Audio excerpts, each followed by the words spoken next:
Hey guys, welcome back to my channel. Make sure to like and subscribe this video so you can see more ahead. This one I'm going to be replacing the original Ryobi Table Saw Blade. I've had this saw for about, I don't know, 2 months maybe. And it's just a standard general 24 tooth blade. I do a lot of ripping, so I needed something a little more powerful and a little more fine precision. So I always recommend the Diablo blades. I use these on my miter saw, the smaller blades. This is a 60 tooth blade. This was $42 at Home Depot. I've always replaced my saw blades with the Diablo blades. They work really well and they last a long time. Just a high quality blade, and there's different ones. There's some with like 80 or 90 teeth, I believe. General purpose wood finishing. This is for fine finish. Obviously with the table saw install, the initial, they're just gonna install the cheap blade. So I always like to change them out, but quick video to show you how to do it. Of course, I hate to remind you, but some idiots always leave a table saw plugged in. That's just stupid. For obvious reasons, don't do that. And first thing I like to do, take the throat plate off, of course, step one. Then I raise the blade up all the way. It's all the way to the top right now. This particular saw came with two wrenches. One you're gonna use to hold the spindle and lock nut here. And if you turn the blade, there's actually a little groove right on the spindle. So I don't know if you can see it, but down in here, there's two little notches, one on each side, where you can just slide this wrench down in there and make it super easy. So if you have to pull the blade up or turn it to make it so it's on top, like this, you hold that, and I take the other one, and there's a nut on the other side, and I'm just gonna use this here to lock it in place. Or maybe it's this side.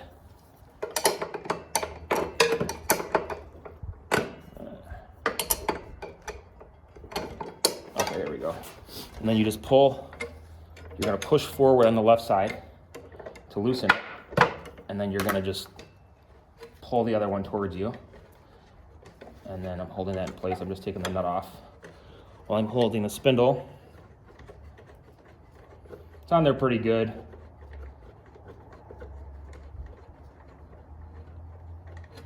Okay, so there's your nut.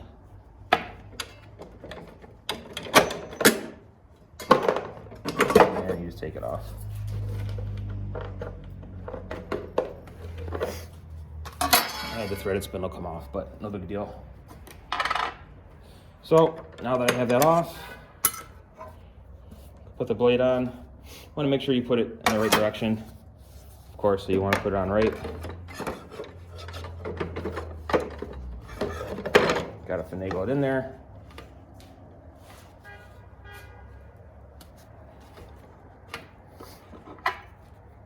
Put my spindle back on and my lock nut.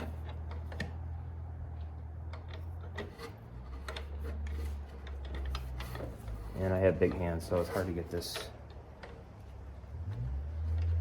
Be very gentle with it. I don't know if you can see any better here, but I'm just gonna hold this in. Hand tighten it.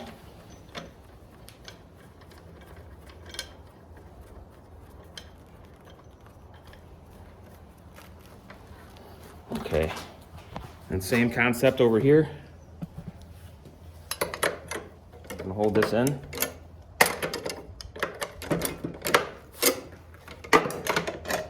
And once it's hand tightened,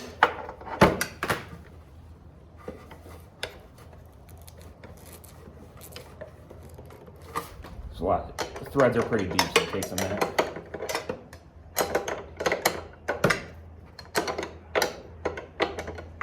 I picked the wrong side of this wrench.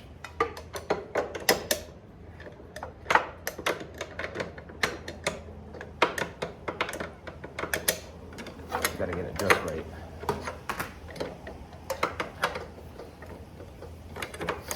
So give yourself leverage.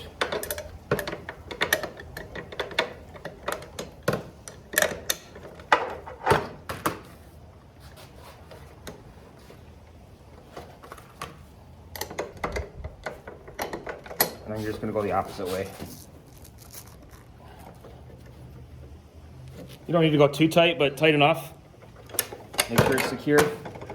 Make sure it's on there good. And that's it. Stay tuned, guys, for further videos. Thanks for watching. Like and subscribe.